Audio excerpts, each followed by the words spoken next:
You bet it does. Welcome into Monday's edition of The Big Show on your Total Sports Station, KTGR. Andy Humphrey and Brendan Schaefer here. Happy December 1st.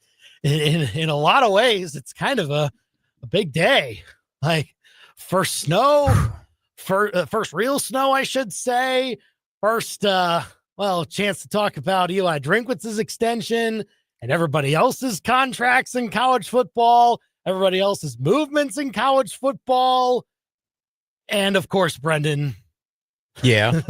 Welcome to a jurisdiction of legality. Yeah, Hello. baby, let's go. Yeah, we can finally say that. Oh, man.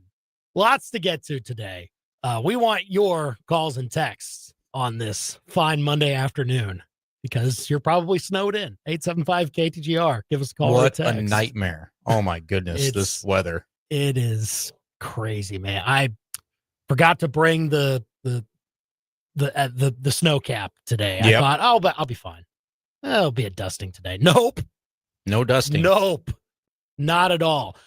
We will talk a lot today when it comes to college football, the movements of the coaches, but not Eli Drinkwitz. He ain't going nowhere. As he made affirmed on Thanksgiving morning. So that was a nice Thanksgiving treat for Mizzou fans. We'll talk about it, what it means, and of course, the Arkansas game, and that going well enough for the Tigers to finish 8-4 on the season. Thank you, by the way. Yeah. Nice little bonus before your jurisdiction of legality talk, because I went to another state to place those bets, right. And then I woke up and here I am. There you go. Little something to play with. So thank you, Drink. So we'll talk about that. We'll talk to Bill Connelly of ESPN at 4:25 after the wild college football weekend, and lots more. The Chiefs also, up against it. Maybe we just don't have time to talk Chiefs today. Maybe not. Who knows? But we'll get to it at some point. 875-5847 to call or text us. Tweet us at KTGR Big Show. We're also live on YouTube, youtube.com/@KTGR Sports. Also live on Facebook, facebook.com/KTGR Big Show. Now, the Big Show's Big Deal. The regular season concluded over the long weekend for Mizzou football with a 31-17 victory over Arkansas. As the Tigers got to 8-4 in the regular season and 4-4 in the SEC. That came a couple of days after head football coach Eli Drinkwitz agreed to a 6-year contract extension worth $64.5 million in total. He'll make $10.75 million annually under that contract. It keeps him signed through the 2031 season. And this during a hiring cycle in college football that became fast and furious all throughout the weekend after Lane Kiffin's decision to go to LSU. Auburn filled up, they got Alex Golish. Florida filled up, they got John Summerall. Arkansas got Ryan Silverfield, and a lot of the other jobs filled across the country. And it's only 4 o'clock on Monday. And that's the Big Show's Big Deal on this first day of December, 2025. Call or text us here at 573-875-KTGR. Just so much to try and dissect, but I think we need to start with the Eli Drinkwitz part of it, man. Okay, I agree. It is the absolute best case scenario. I don't know how else you can describe it. Mizzou, during this period, they needed to keep Eli Drinkwitz around and keep this momentum going. And I can understand that you can nitpick and say, well, they've shaved a win off of each of the last couple of years after the 10-2 season and winning the Cotton Bowl. No, I get it. But staying at this level also takes a significant amount of support, work, and it's going to take even more going forward as the SEC goes to 9 games. So, is it for sure that Eli Drinkwitz keeps this up? No, not yet, but I think this is your best chance of doing it. And Eli Drinkwitz, with the way that he has put this together in such a short period of time in this age of college football and has been able to adapt, is what Mizzou needs, what the fans need, what the players need, what the administrators need. Everyone's happy. Yeah, it's a relief that it all played out the way that it did. And now, looking back at the saga, you can say, well, I really didn't like the way that I saw this was reported. And, Drink's going to say that nothing ever happened. He eventually got to the point where he was able to talk about it and said, he was the betting favorite for job that he never had anything to do with, right? Yeah. And so that kind of was his way of categorizing the entire saga and to say that, like, look, there's a lot of falsehoods that were out there. I think the way that it played out, and Andy, we spent a lot of time last week kind of talking about if there's an extension, if this board of curators meeting leads into what we're thinking it could, and like everybody's signing, everybody's ready to do it and commit to it, announce that thing before the game. I think you get even more of the benefit of the doubt that, look, whatever happened, we can really rest easy, I think, at the end of the day and say that it ultimately comes to the benefit of Missouri and Missouri fans, that Eli Drinkwitz had leverage, right? That he was somebody that was sought after in this coaching cycle. There's reports out there that he was offered a job at Penn State.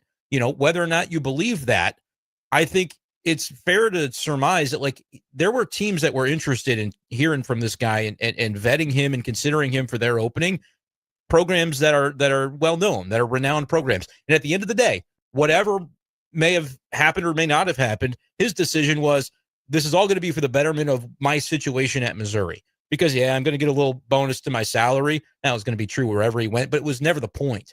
I truly believe that Eli Drinkwitz ended up with maybe not the exact scenario of his dreams when it comes to NIL, Andy, but got a boost to where he's confident that they're going to be able to approach the portal, approach retaining the players on their own roster that they need to go out and retain, approach recruiting in whatever way that may look, and be able to continue the momentum that he has established here over the last few years. I think at the end of the day, although it felt dicey, it felt really dicey at times because of the noise that was out there.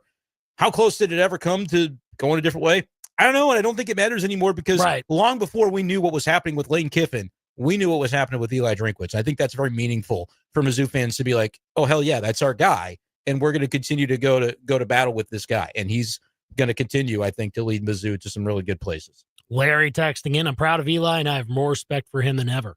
That's what Tons that can of respect. Speak to, like when you decide before your last game, I'm staying, because that helped out at all the other places that did this for their head coach, Kurt Signetti, Matt Rule to an extent, although I don't know how well they finished, but like still, like you like the direction still based on where they were for that. Mike Elko, no doubt.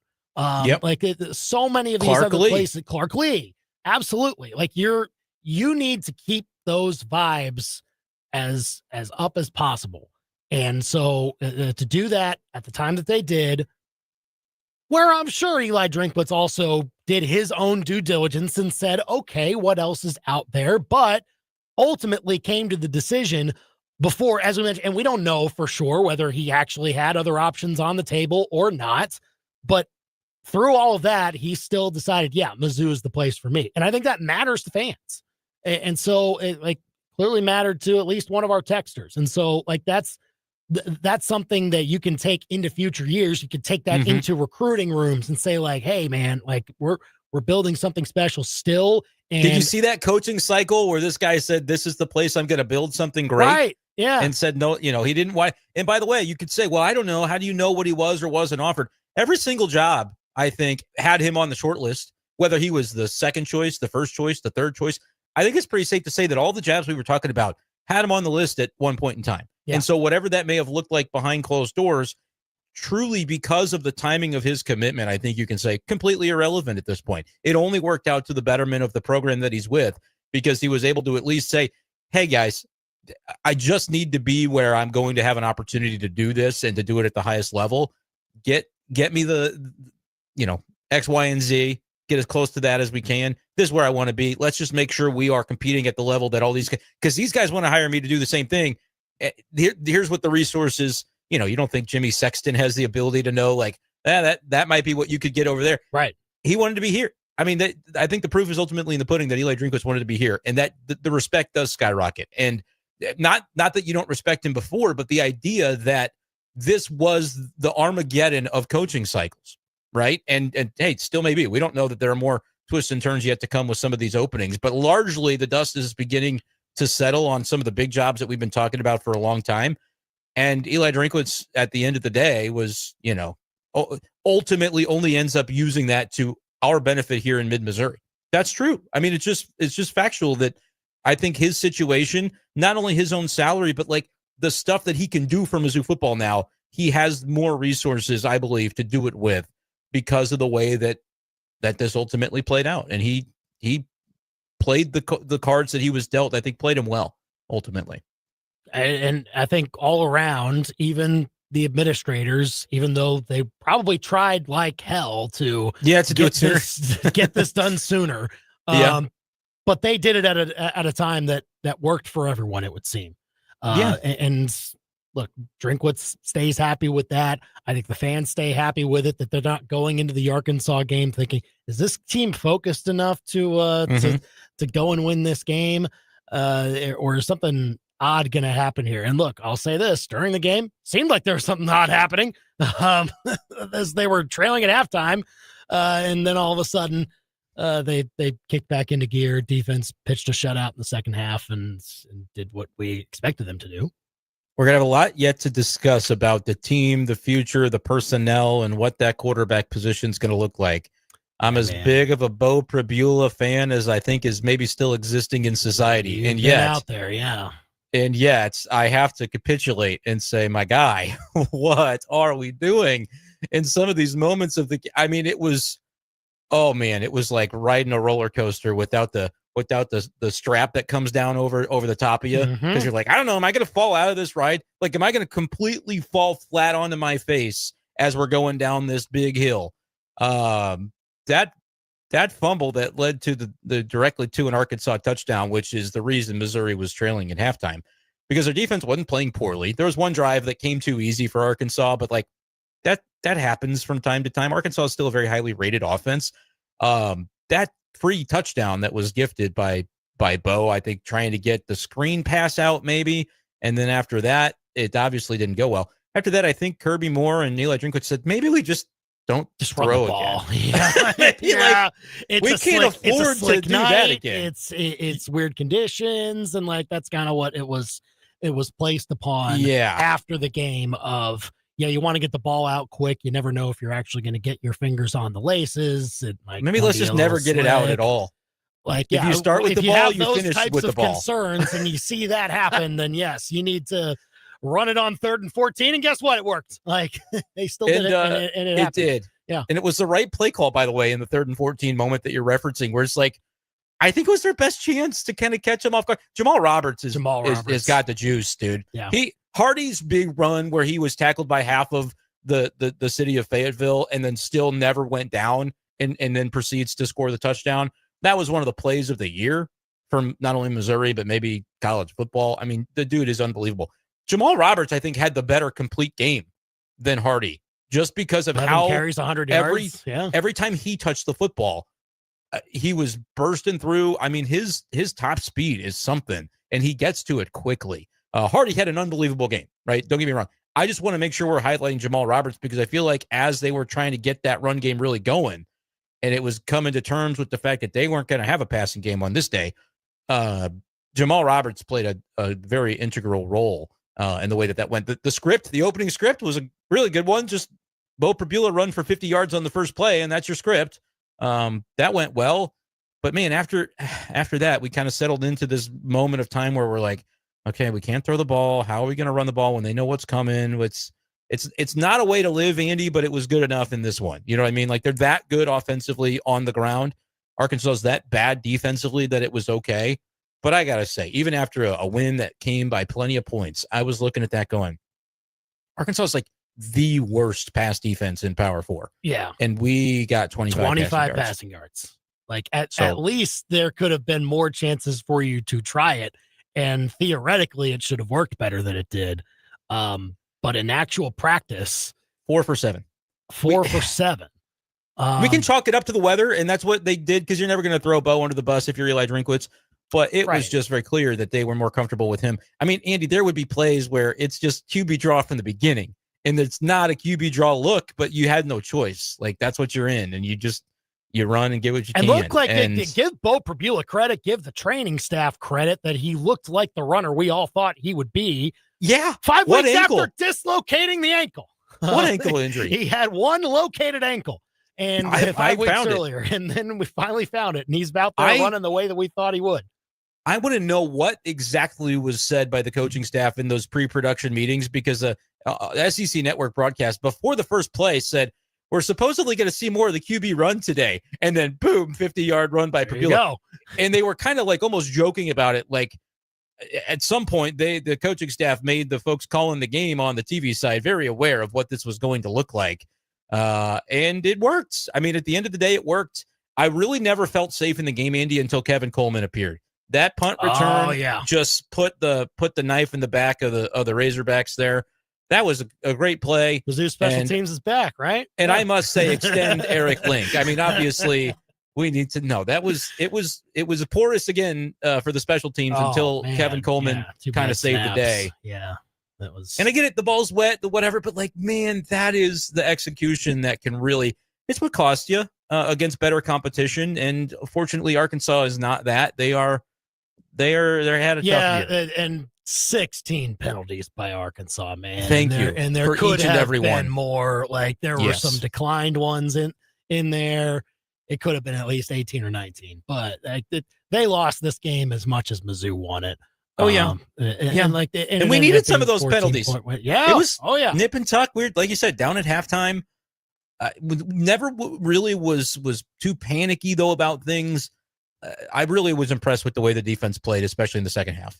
I mean, you spot him that free touchdown, and you're in the situation that you're in. You know that you're not going to be built to come from behind on this day because the passing is just not going to be there. So if you get down 10 points or even like a touchdown in the second half, you're going, how do we comfortably still run the ball when it's the only way we can proceed down the field? And it never really got to that point because the defense came out, Arkansas getting the ball first. They just played really, really well. Corey Batoon, hell of a job this season. I mean, when you think back to some of the things we were concerned about this defense around the Kansas, South Carolina games, there's some stuff in the secondary that was happening that Eli Drinkwitz eventually called out and said, we got to make sure we know what the assignment is. We got to not have bad eyes into the backfield if our job is pass defense. Those guys can handle the run. We've proven that in the front seven, we're handling the run. Secondary had to make an adjustment. I think the latter half of the season, the secondary was lights out in the way that they played pass defense, didn't really give up anything big too often down the field. And they kept, even as they're allowing those 3rd and 8s to convert more than I wish they would, I think there's a method to the madness. And ultimately they were really, really good. I think the second half of the season for the defense is some of the best defensive football we have seen from Missouri in a long time. And look, the only time that they really gave up most of their touchdowns was when I think they were in precarious spots. Yep. Again, special teams miscues, like missed field goal at Vanderbilt, missed field goal, immediate touchdown, bad snap on a punt in this game here, block kick at Oklahoma where they shouldn't have even been kicking. Like it was the letdown after a big moment that went wrong on special teams almost every time. And so just to have that resilience, there are multiple pros on this unit. Very interested now what the decision is going to be for Damon Wilson. He's good. The decision is make my money he's a first round pick. Probably would be, right? Is he not? I think he should be.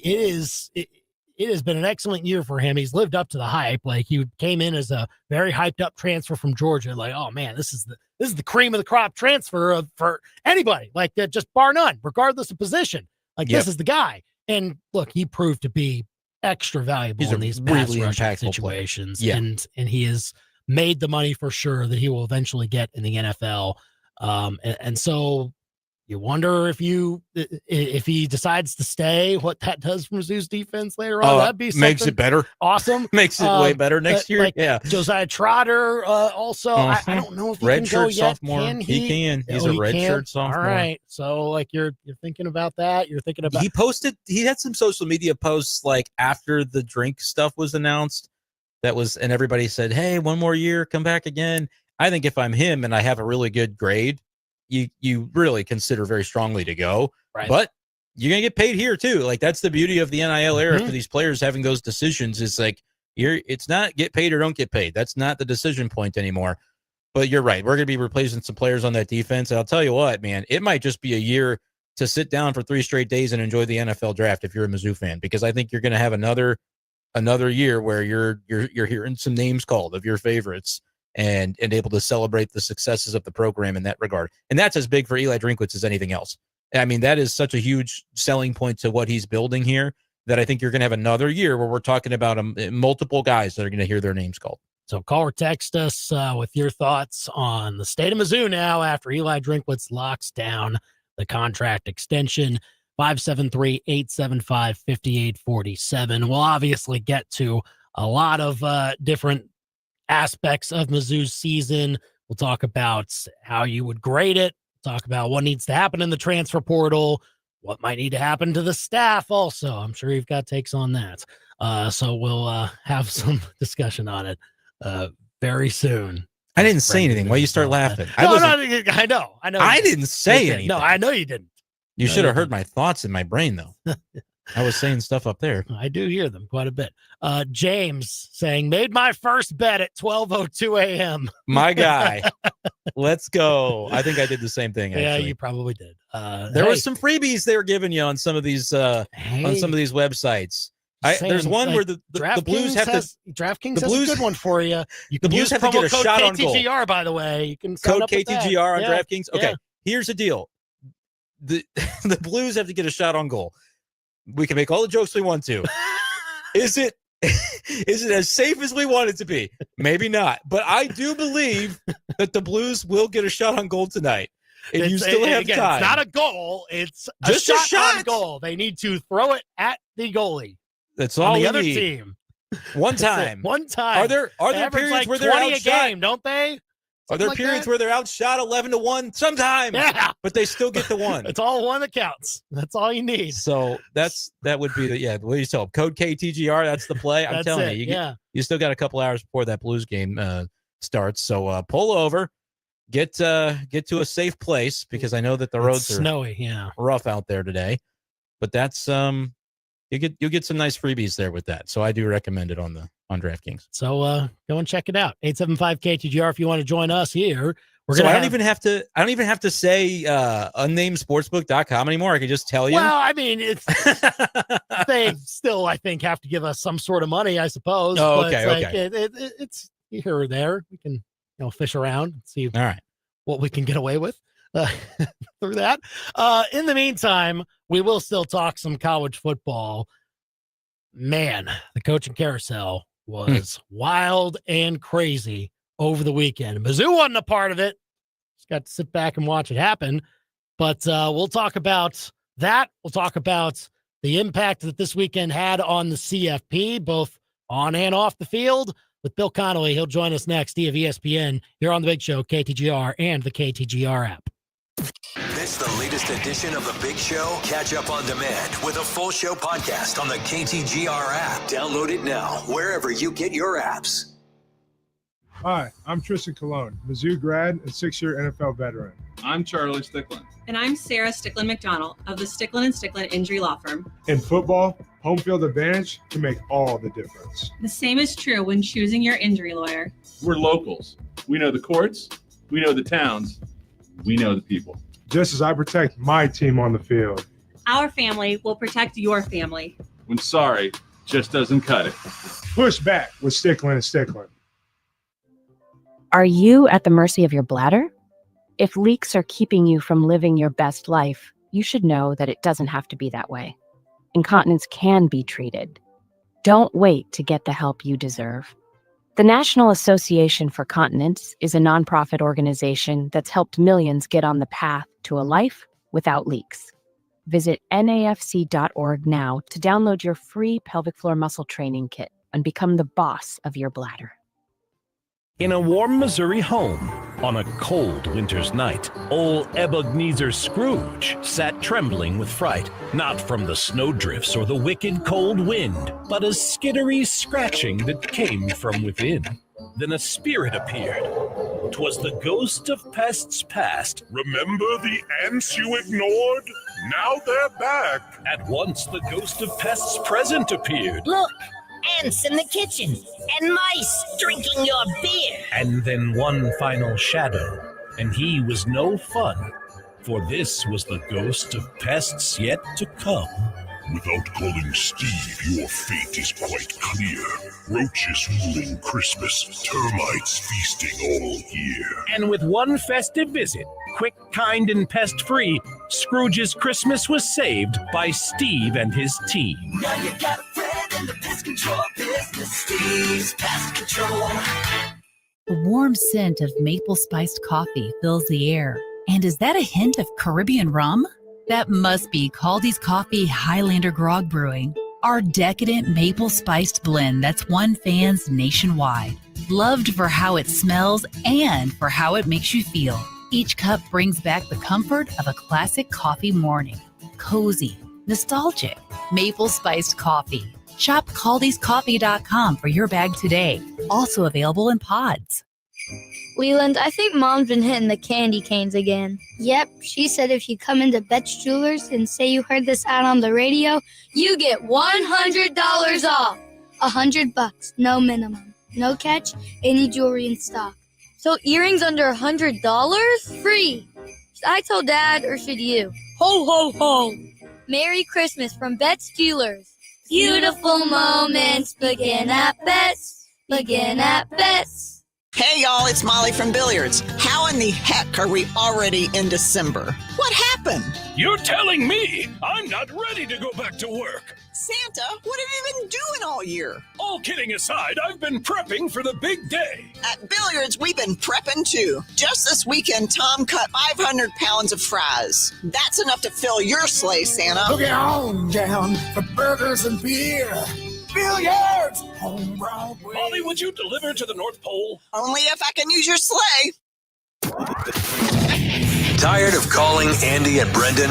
So are their wives. Then shoot them a text right now. 573-875-KTGR and become part of the Big Show. The question is, what didn't happen during the college football weekend? Here on the Big Show, KTGR and the KTGR app, 573-875-5847 if you want to join us here. Let's bring in Bill Connelly of ESPN. Great to have him here on the Big Show. You can find him on Twitter at ESPN_Bill C.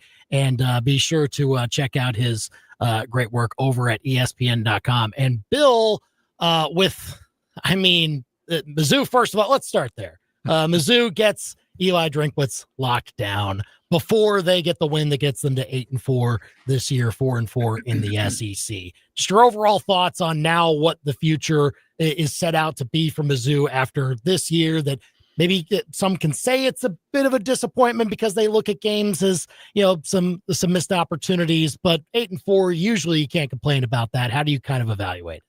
Yeah, that's about where I thought things would be at the beginning of the year. A lot of people were setting the bar there. So, in the end, in a given season, I think I said this last week too, in a given season, you're going to have moments where you think the team's capable of more. There are going to be moments where you think that things are going to fall apart. You're going to end up with a lot less. But in the end, you basically cleared the bar that was set at the start of the year, and you get a passing grade. It wasn't an A+, but it was a passing grade. And so here we are. And when you see all of the extreme turnover going on in with the coaching carousel just within the SEC, and suddenly Eli Drinkwitz is the vice dean of coaches in the conference behind only Kirby Smart, then it feels pretty good that you're in kind of a stable situation when everything else is getting tossed up into the air. Now, I mean, he signed for a lot of money, and Missouri fans are probably going to expect more than 8-4 in a lot of seasons coming up.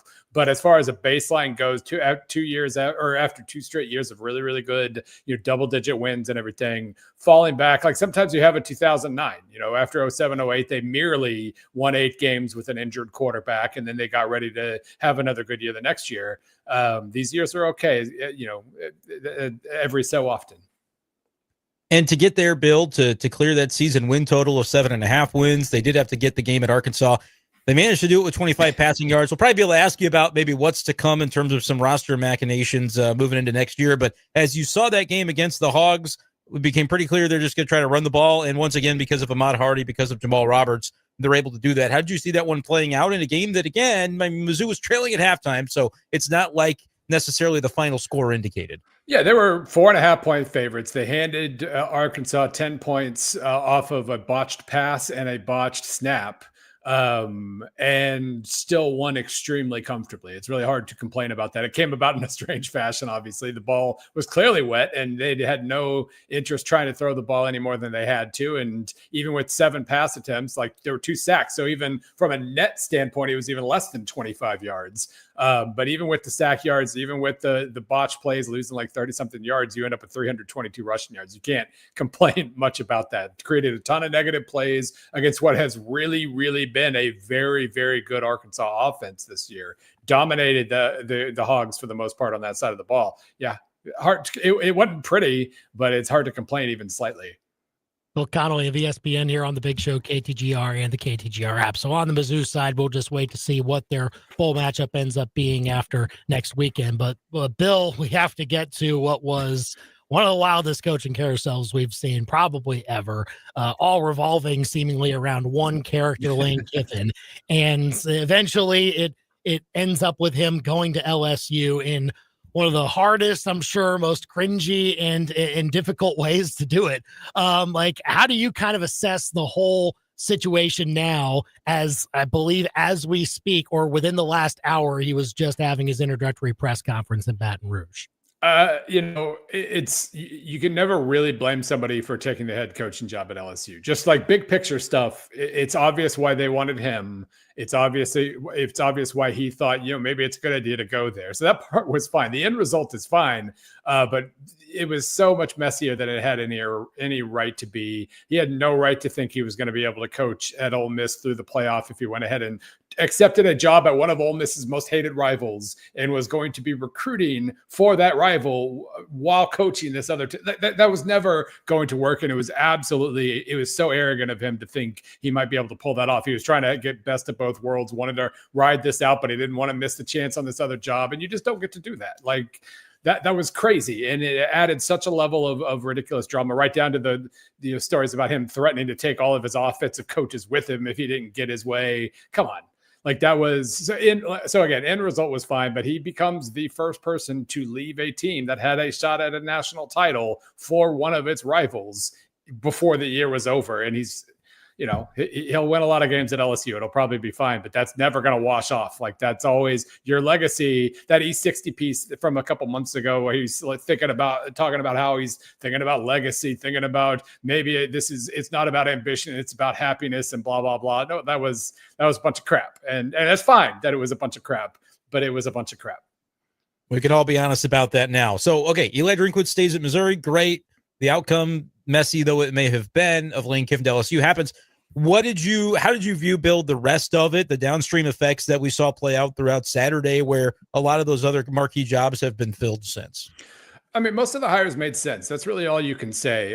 We know half of them are going to work out at least because that's just the way these things go. But out of like the 13 schools that have made hires so far, I've really only disliked one. I hate Michigan State hiring Pat Fitzgerald. That makes less than 0 sense to me. But besides that, like I put out a little ranking on Twitter earlier just to kind of see where my head was at about things. And I had Arkansas ranked 10th. Ryan Silverfield's a successful coach and might work out fine there. But, that kind of tells you where the bar is. All these hires made sense. Love John Summerall. Think he's going to do some pretty good things at Florida, but I thought Billy Napier was going to too. Again, I'm just searching for logic here, and I see the logic in most of these, and we're going to be wrong about half of them. It's wild how that works out every single time. But do we see this again? Do we see coaching carousels like this? I mean, probably not with Lane Kiffin, but just the sheer number of jobs that could open up. Is this because we view this year as unprecedented and like, right. Okay, we probably won't see this, but will we? Because things change in college football seemingly every year. Like, are we going to be closer to this sort of standard than maybe what we're used to with jobs that open up across the country? Well, I do think that last year being pretty tame, especially in the SEC, it just meant there was a bunch of pressure building up. Billy Napier saved his job. Arkansas could have made a move, but held on to Pittman and then regretted it. So I do think there was kind of if we average out the last 2 years, it's about normal. So I don't think it's going to hit this level every year by any means. But we learned this year what I've been joking about when I write about soccer forever. Money's not real. Suddenly we have the money to pay stupid, ridiculous buyouts and pay players within, with media rights revenue. Apparently we're just going to have money for everything here. So the buyouts are going to keep going. They didn't, when the James Franklin firing and the Brian Kelly firing, everybody was like, well, we got to restructure these contracts. No more huge no, we're going to make the buyouts bigger. And it's just going to all work out somehow regardless. So we're going to see this again, but we won't see it every year. Bill, I want to ask you what kind of stood out to you from the other results around the sport over the weekend. Obviously, like Texas beating A&M, that's great. May not necessarily have any impact on the actual playoffs, who makes it, who doesn't.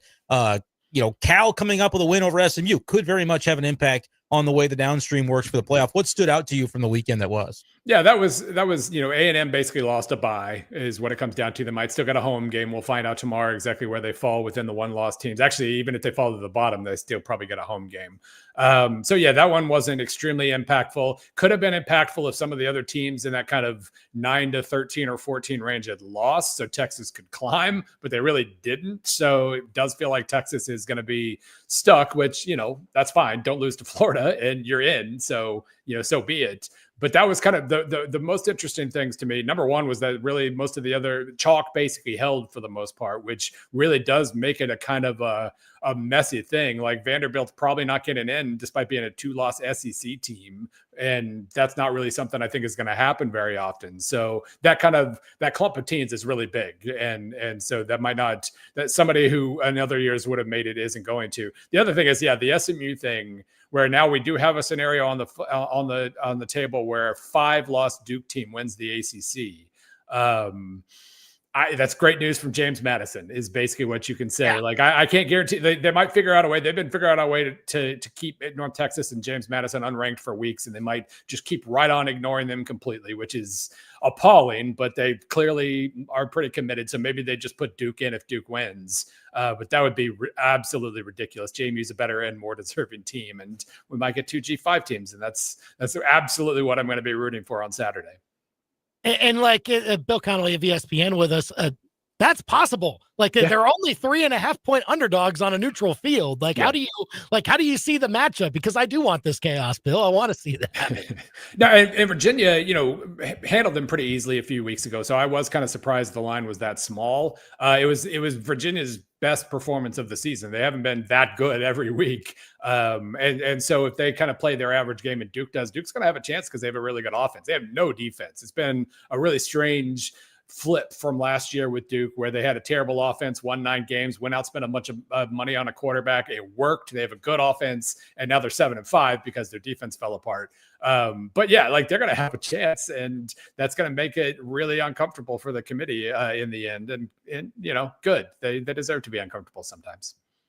We feel like this has kind of been settled for weeks based on the way that it's played out, but a lot of consternation now. All of a sudden, now that we're almost here, between the Notre Dame and Miami stuff, I'm just curious kind of where you fall on that conversation. I again, like if this is the best we can do, then we're doing okay. Like we're going to come up with something to be mad about every time. And if it's going to be because Miami, a team that lost twice in by far the weakest power conference, like don't play for overtime and lose to Louisville and SMU, and you're fine. Like the fact that they beat Notre Dame is why they're as high as they are, but they have not looked better than Notre Dame any of the week of the season. I'm not going to get worked up about that at all. And again, like the other thing with Texas as well, like all the teams, it tells you the line's in a really good place, because teams that get left out, there's going to be a really big, well, you should have just not stunk in this game kind of deal. It's a lot harder to build sympathy, whereas, leaving out an unbeaten Florida State, for instance, a couple of years ago was a much bigger deal to me. So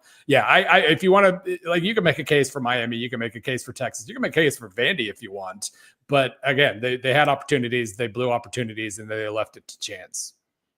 And even though not to bash your employer, Bill, but like tomorrow they're going to put Miami like in the field as the placeholder still, and like because that's right, highest ranked ACC. Yeah, I kind of hope maybe since we know the matchups officially, maybe they'll put Virginia in there instead and make it a lot easier. Right. We'll see what happens there.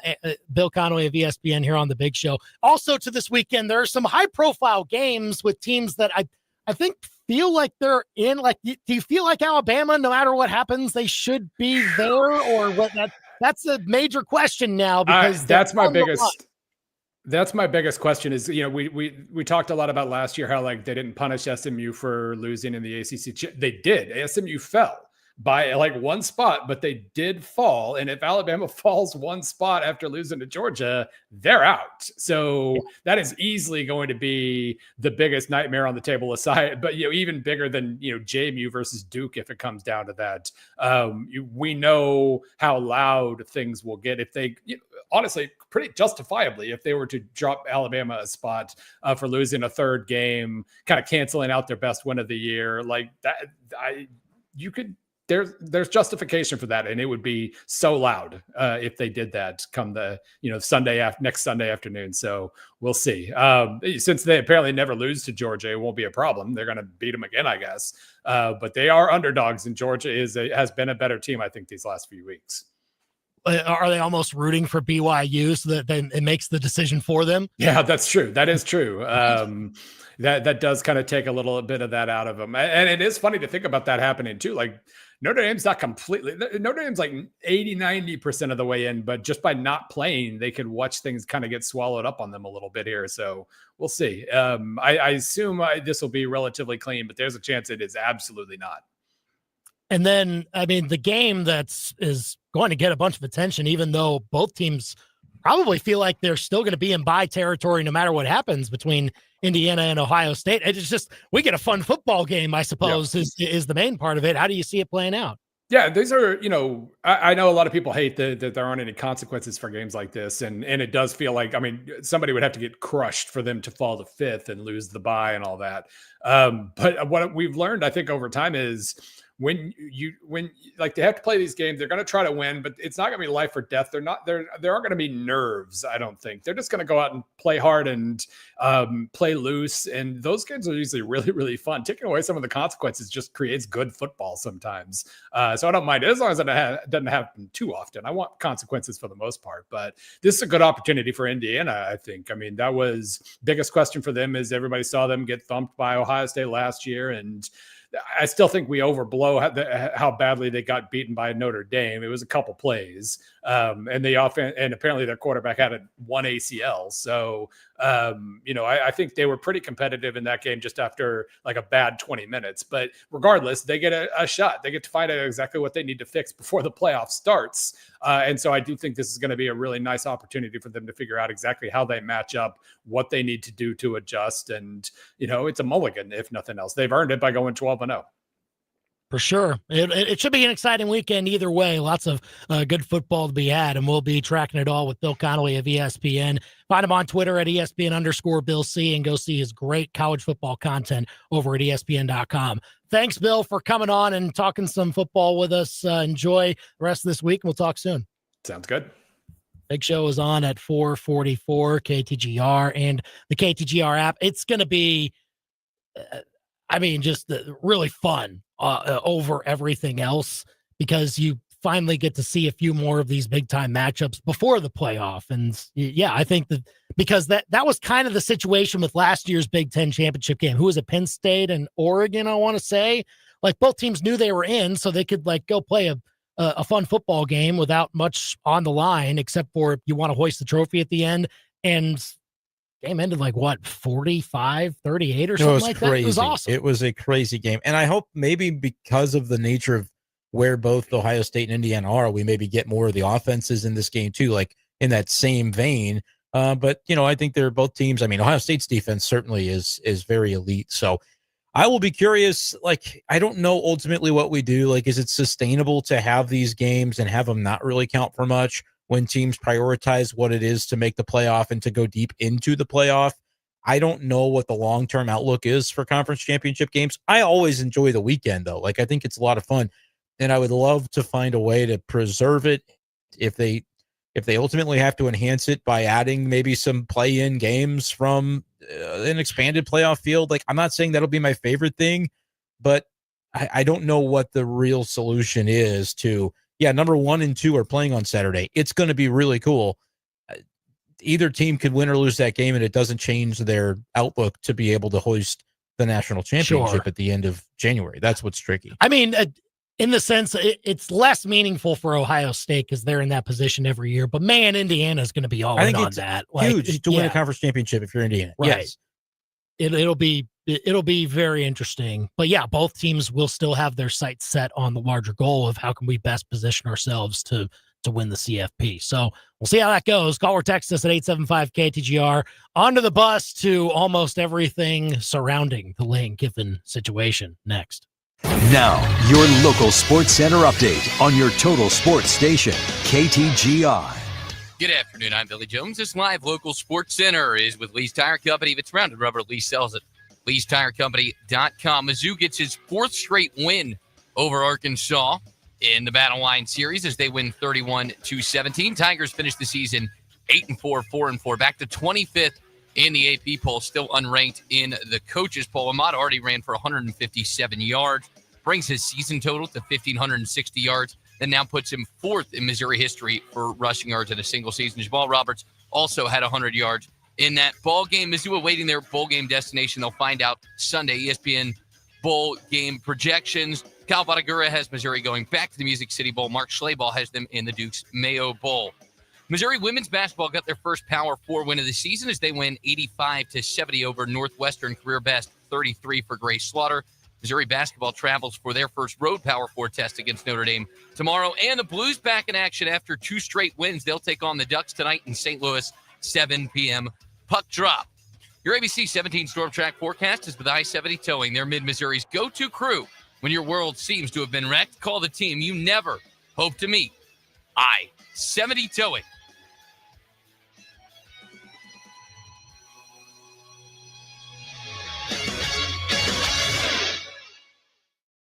I'm ABC 17 Storm Track Chief Meteorologist Jessica Hafner. A weather alert day continues through late tonight as I'm tracking an additional 1 to 2 inches of snowfall through about 9 o'clock this evening.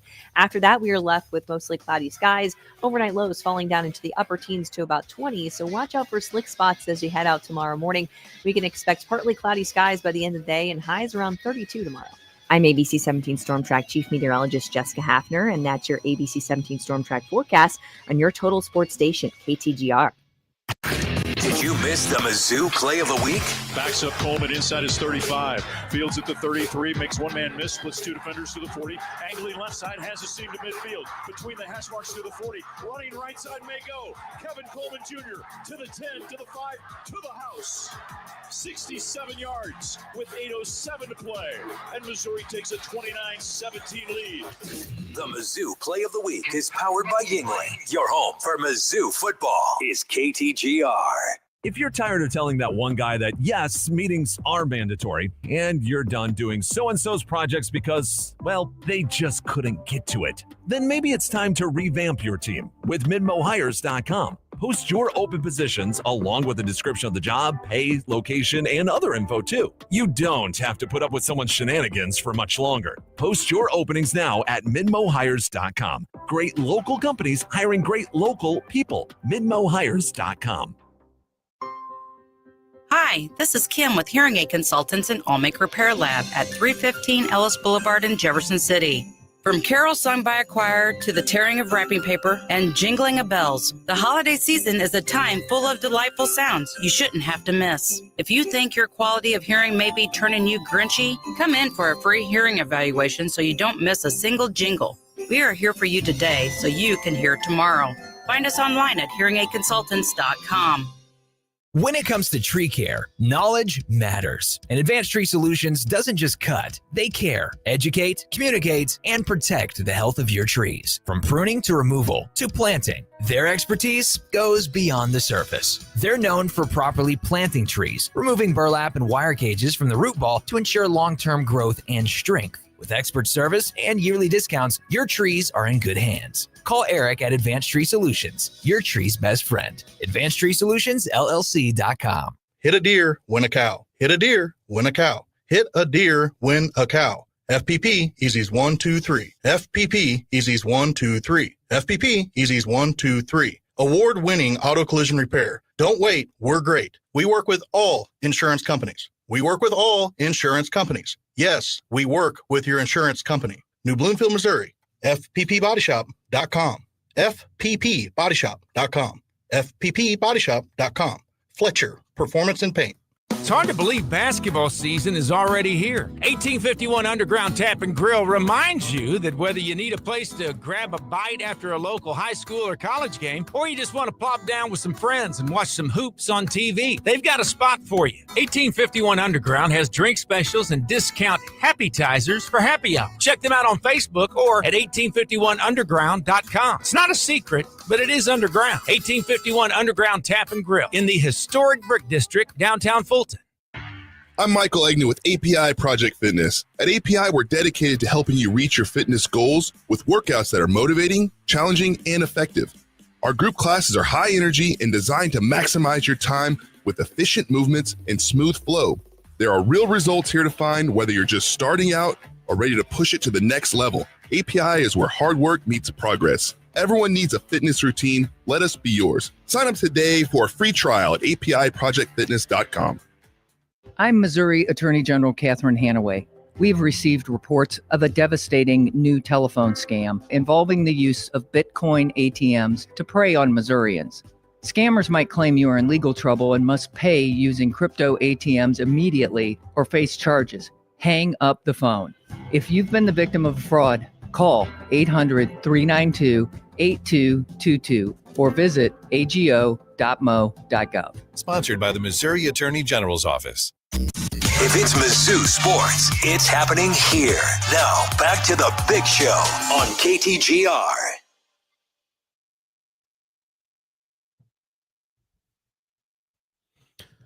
Look, I get it. The situation that Lane Kiffin was in was pretty unprecedented, but I think he handled it the worst way possible.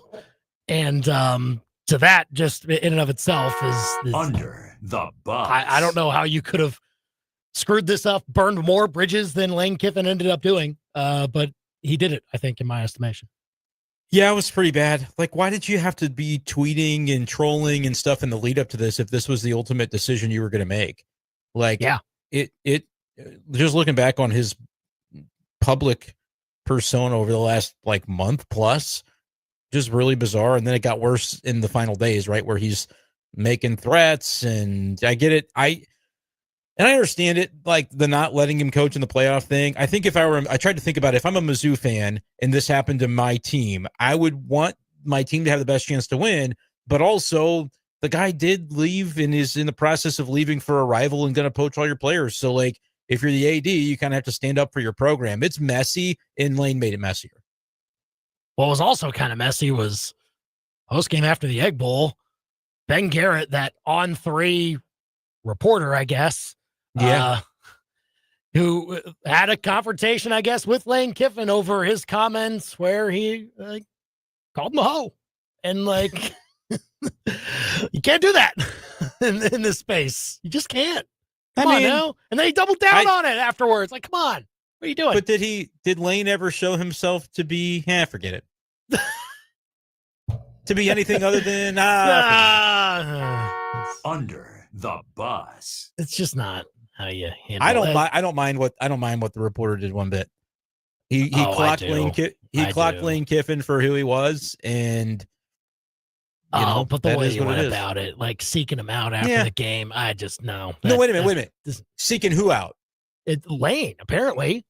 Lane seeking out the reporter. No. Apparently the other way around. That's not how the video looked to me that I saw. That was only 20 seconds of it. There was more. I do not have any, unless the guy's reaching out to want to apologize. And then in the video, you saw the video, right? Lane Kiffin. No, I saw that video. Walks, 30 yards. He was not, he comes to find the guy. Now, it was the guy waiting there for an interaction with him. Reporter didn't get a word in edgewise at that point, though. So, but apparently there was a confrontation before that where the reporter did get some words in that I don't think was caught on video. I'll have to do more reading, but I'm currently team reporter. I will say I'll update you if I get more information. Definitely not.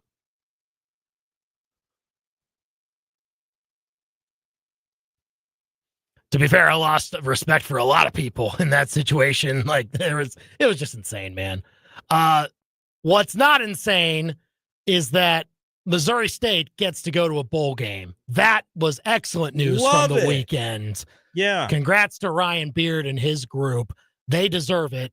They did not deserve to be held back by that outdated rule by whoever to not be in a bowl game. That is not what the players chose. That's not even what the coaches chose. Like, they deserve, the season that they put together was deserving of being in a bowl game and representing their conference in that respect. And I'll be looking forward to wherever they go. I saw a projection for this First Responder Bowl in Dallas on the 26th. I may or may not be in Dallas that day. We might see. Something to consider. Who knows? We'll see. Good for them, though. Well-deserved, great season, and probably good momentum for that program moving forward as well. So looking forward to that, and I hope they win whoever they play. So we'll see where they end up. We'll see where Mizzou ends up. All that will be announced next Sunday afternoon at some point. In the meantime, we will talk about this wild coaching carousel. And how do you view Lane Kiffin any differently afterwards, now that he has been formally introduced as LSU's new head coach? We'll talk that at 5:05, and we'll talk Chiefs. They're up against it at 5:25.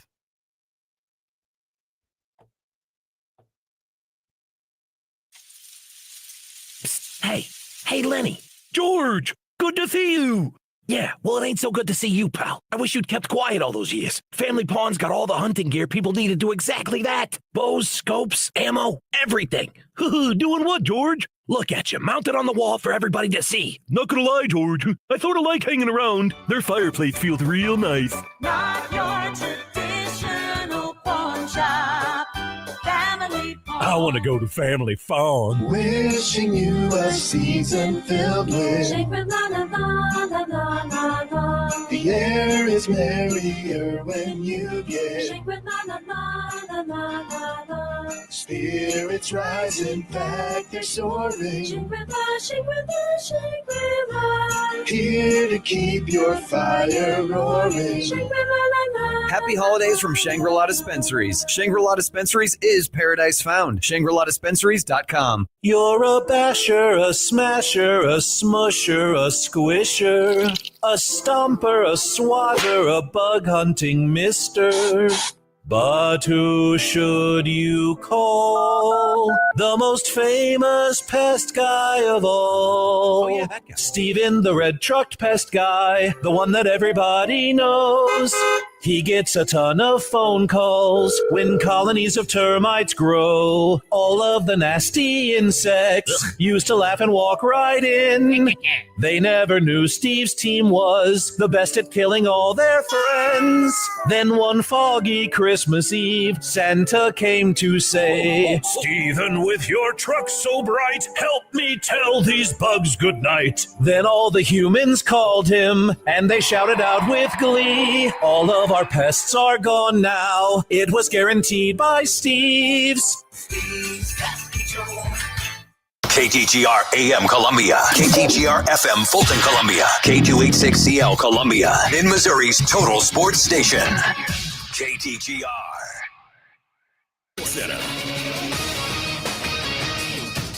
I'm Christine Lisi. The Patriots looking to run their winning streak to 10 when they take on the Giants on Monday Night Football, 8:15 Eastern, ESPN. New England's 10-2 in the driver's seat in the AFC East and tied for the conference's 1 seed. A big reason, quarterback Drake May. But health is a concern, including that of May, says Unsportsmanlike co-host Chris Canty. I want to see them find a way to be able to overcome the injuries that they're dealing with, get to the bye week, get healthy on the other side of that, and gear up for a playoff run. Because I absolutely think you have a quarterback that has the horsepower to be able to create some problems for teams once you get into the tournament.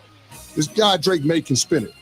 The only question that I have is whether or not they're going to be able to get him to the finish line healthy, because he gets hit a hell of a lot. The injuries Chris was referring to involve O-lineman Will Campbell and Jared Wilson, both out tonight.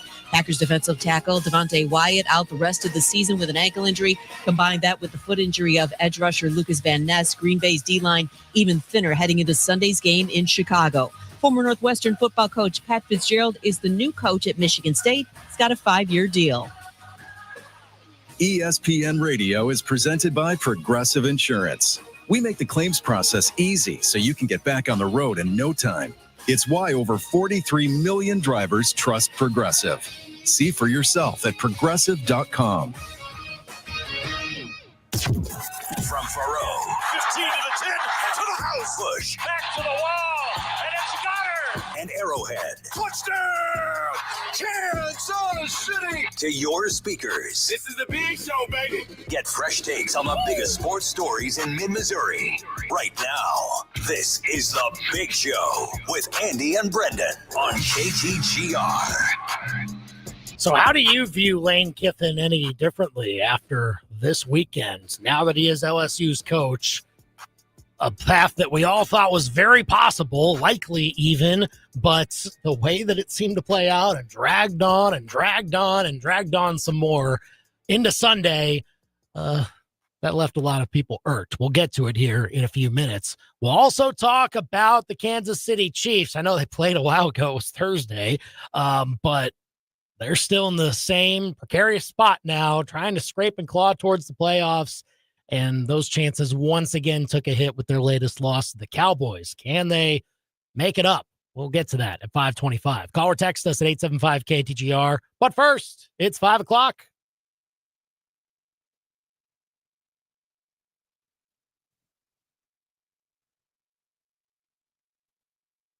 Drink stays. That's the headline of all headlines from a very busy weekend in sports. Eli Drinkwitz signing a new contract extension, gets a pay bump, gets some other things that are hopefully going to help him to reload this Missouri roster for future seasons when it comes to things like NIL. But Eli Drinkwitz, the announcement coming down Thanksgiving morning, and boy, was it a treat for the holiday. And then the Tigers kept it going. They got the win at Arkansas in Fayetteville, and look, it wasn't pretty. Bo Perbula threw for just 25 yards, but the final score, 31-17, looked like how it was supposed to look. And Ahmad Hardy, what more can you say? That run where he was tackled by about half the town of Fayetteville and then just didn't go down, ended up running for a touchdown. Kevin Coleman with the shout out. That's a big punt return touchdown to help the Tigers to the win. Hey, look, their season win total was 7.5. They got to 8. Details. That was a pretty solid season.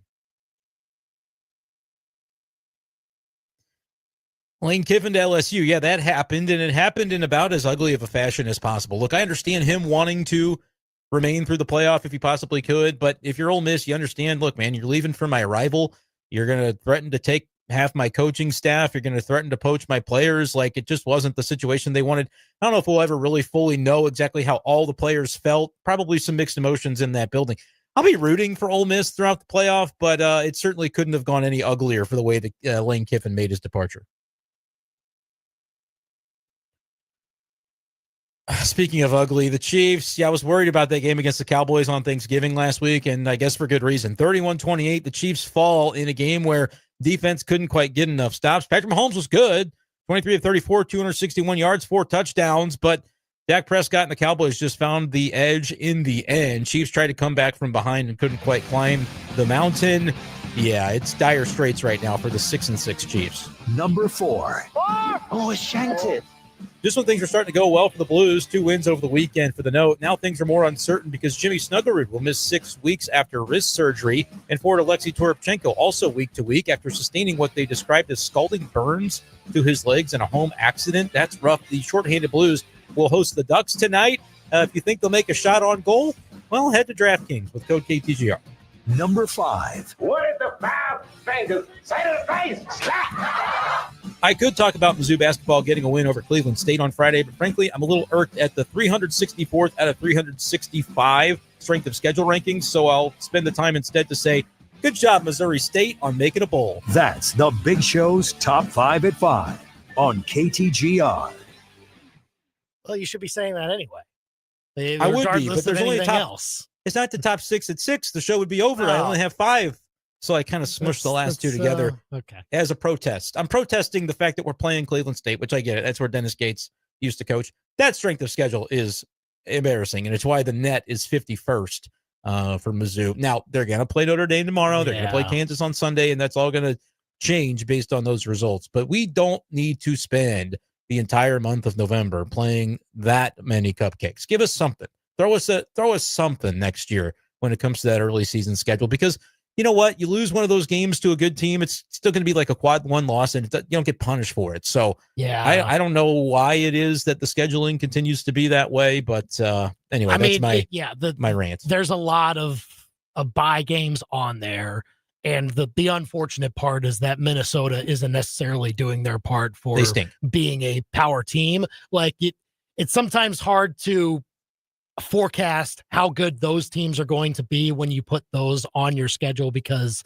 like that was the back half of like a home and home sort of thing.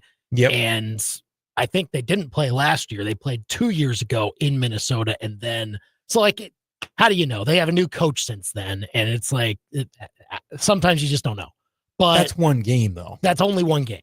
And like 7 games where the outcome should not have been in question at all. But hey, ramps up this week. Notre Dame, Kansas. Hey, it does. Now you're ready to hit the ground running. You'll have Illinois soon after that in a couple of weeks afterwards. Illinois, who, by the way, has tested themselves by playing Texas Tech, Alabama, UConn, and they'll also have played Tennessee in the non-con before Missouri and the bragging rights later in December. I'm just pointing out, like, there are other ways to do it than what we see us do. And look, when you look in mid-February in Mizzou, maybe they're above 500 SEC team, but they're still taking a hit in the net, and this will be why. Like you have to draw back to this and say, well, schedule better games than honestly, like the Cleveland State isn't even the worst one. Like the worst ones are like, there's a bunch of them. Like, yeah. Have 5 of those. The one is fine. before them was even worse. South Carolina State is the worst one. Like, come on, let's.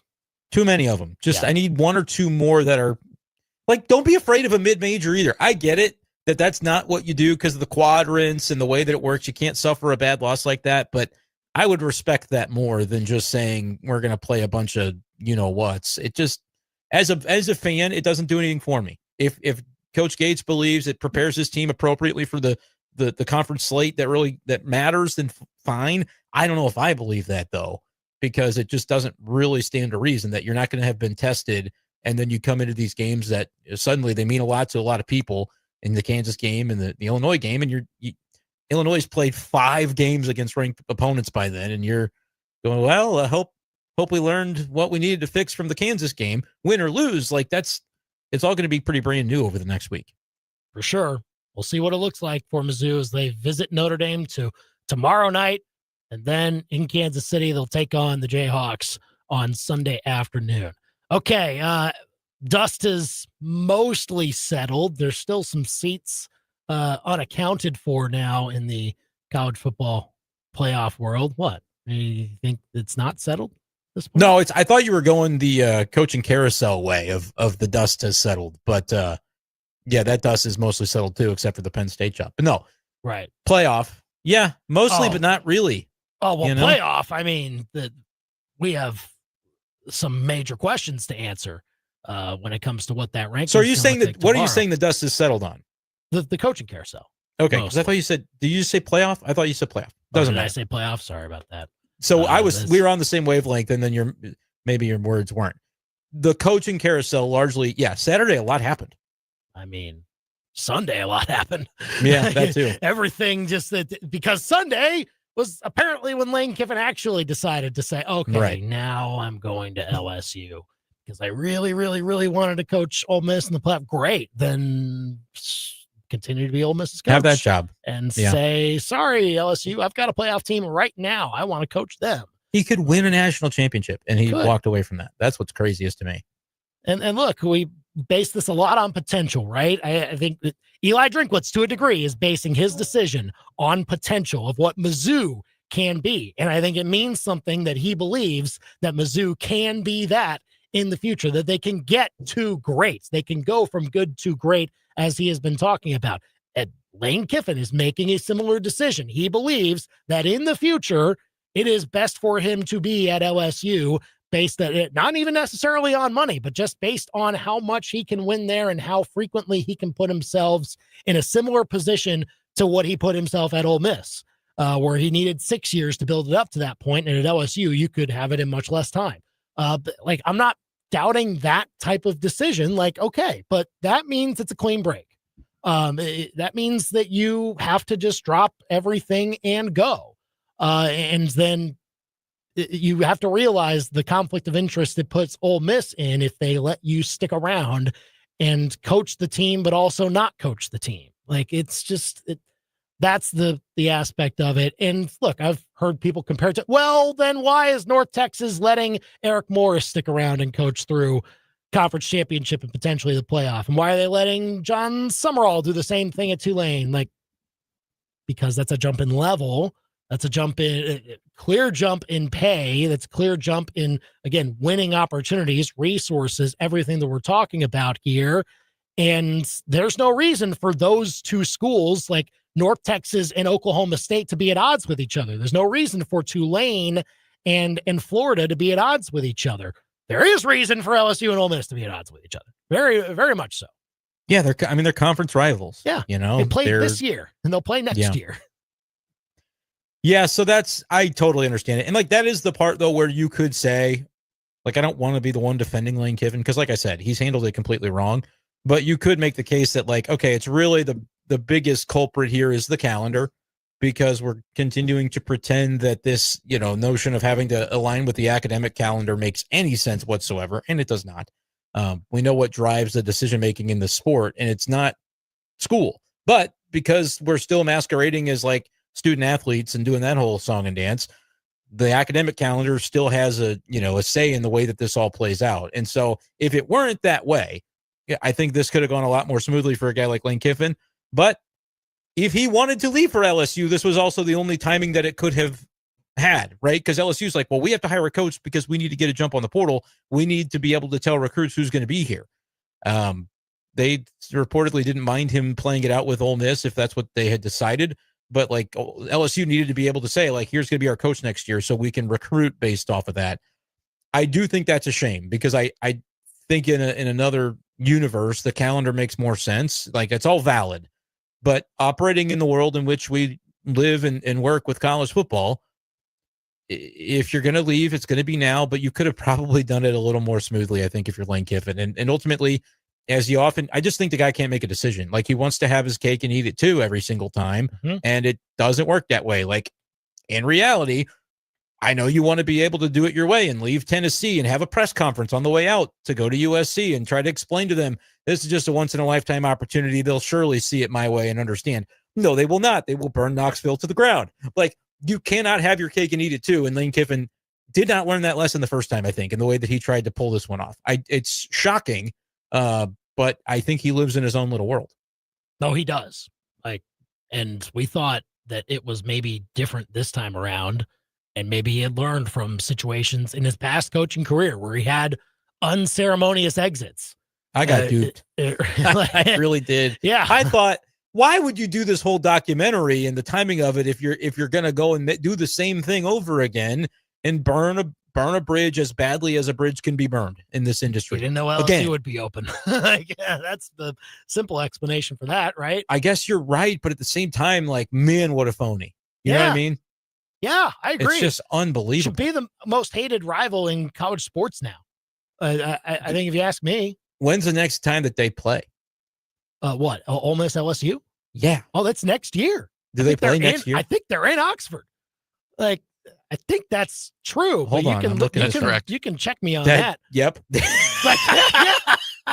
that's gonna be fun. And so I saw a clip today. I always like see these clips and I feel bad because I can't give credit to them because I don't have it in front of me. But it was a clip. You're just scrolling. It was a clip of Chris Beard when he was at Texas. And it was the first time that he was coming back to Texas Tech. And that was wild. He had a convoy of security folks around him. I cannot imagine what Lane Kiffin in that purple and gold is going to have around him when he comes out of that tunnel at Oxford. Man.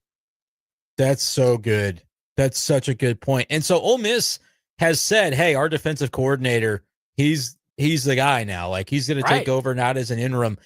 And do you believe, did you read the story that talked about their interaction watching the Iron Bowl where the Pete Golding is his name? And he, again, I don't know. There's so much that has come out and some of it's like behind a paywall and you'll see a screenshot. And so if this is false, if this is Biff Buffers at work, sorry, but it's very funny sounding. So I want it to be true, where Lane's like kind of looking at the Iron Bowl, watching it on a TV. and Golding says, like, this isn't your office anymore. Get out of here and go watch it at home.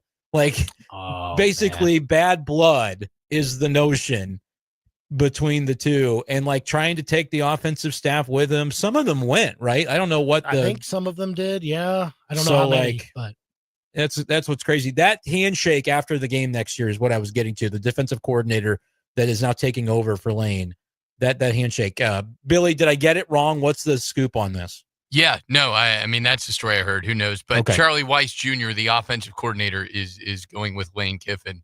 I was going to say also on the schedule, I don't know if you guys remember this from a couple years ago, but Lane Kiffin's first trip back as Ole Miss head coach to Knoxville. LSU also plays at Neyland next year. That's awesome. So I don't know. They're So going to be good. dealing with some hostile crowds next year. I hope he's ready. Did Lane even look at the schedule? Did he even look at it before making this decision? I mean, that's a double dose right there. We're all going to be rooting for against LSU next year. Does he play Florida too? That would make it. That'd be the triple crown. That'd be and now I need to pull up LSU schedule. No, but they do go to Auburn. Okay. Well, I don't know if he had much of a chance to land there, but I mean, that's so good. That's going to be all kinds of entertainment. That will actually deliver. Like I thought the A&M and Alabama game, it was a few years ago that was highly anticipated because like Nick Saban called out Jimbo Fisher and then Jimbo fired back. Like, and it was like April or May or something like that. And everyone was looking forward to their game in November. And that was kind of more muted. No, this will carry on long past their first meeting against each other. Man, LSU is going to be pretty compelling next year. They host Clemson in the return trip that they just played out to start this season. They host Alabama, and they also host A&M and Texas while going to Ole Miss and Tennessee. So, I'm not saying like it's a gauntlet. They get Kentucky, they get Mississippi State, they get Arkansas, they get a rebuilding Auburn. So, like, there's wins on the schedule. I'm not saying they're going to have a terrible season. There's just some really compelling games there, and Lane Kiffin's going to be the center of attention for every single one of them. 875-KTGR if you want to call or text us. Okay, so George's text to us, 573-875-KTGR. Force these coaches to have to finish out the contracts they sign or pay equal amount in restitution. Simple fix. Like, that's what we have now. Like, we have contracts that have buyouts, and they can be broken that way. And guess what? Schools and coaches have been much more willing to break them. Increasingly so now more than ever. And because the money is flowing in to this sport increasingly by the year, it just gets more and more popular. And so now we're going to see just a lot of these types of situations because coaches have to get extensions almost every year if their name pops up in coaching searches or things like this. Is just the game now. And you can like it, you can hate it, but I think that's what we have to live with going forward. And look, the calendar can also play a part in it. I understand that it's not ideal, but at the same time, like, I just think I don't know if the calendar played too much into this type of situation for Lane Kiffin, because again, like, the portal is moved back. Now there is some back channeling you can do, but I don't think it's like, I think you can only know over the next month who's leaving your team and not necessarily who's joining it. And in past years, it was everything all throughout this month. Like, everyone had their rosters pretty well restocked by the time January 2nd rolls around. And that's when the official opening of the portal will be. So, I mean, I want to see how this cycle plays out to how coaches treated and how players treated and agents, everybody like that, to make a definitive call on whether it's actually been fixed or not. But the job opening up and the coach that we're talking about that is one of one, like, and maybe not necessarily for the good in Lane Kiffin is why this situation played out the way that it did. Yeah, no, I would agree with you. And, you mentioned Sunday was the day that a lot of the downstream effect came, and all the other hirings that have been made in quick succession, like, it's kind of hard to project. They all feel like very similar in that, you're talking about guys that have succeeded at the G5 level, and now they're, trying to make their mark all at the same time. And there'll be the ones that sink and the ones that swim. And then the ones that it doesn't work out for, those schools will probably be doing this again in 3 years, and they'll be paying the buyouts on those contracts. And I thought it was interesting, though, like the additional jobs that have opened up, like Kentucky opened up. That kind of feels like it. I really don't get that. You fire Stoops in this cycle. I mean, it's a heck of a cycle to be looking for a coach. Who are you getting? And you're paying him $37 million to go away. And what are you going to give a football coach that has to realize that you're the second most important coach on campus? Like they will give the resources to pay. Now they won't give more resources just because of sheerly what football needs just in general. That's the nature of the sport. But like your percentage of the pie is less than it would be somewhere else. Yep. Of Kentucky's full operating athletics budget. And so like, I don't understand why they would make that now. Wow. Like I know they got absolutely. They're a doormat. I mean, that would be they got crushed by Louisville this weekend. And like, I can understand some hurt feelings from that and all of it, but it's not the time to be hiring a head coach. Like, that's why I ultimately think South Carolina will keep Shane Beamer. Like, usually I would think that he should be gone based on how this season has gone for them. But like, who are they going to get? Like, I think you just got to run it back. But it sucks, I think. But I think that's the situation you're in if you're in the other Columbia.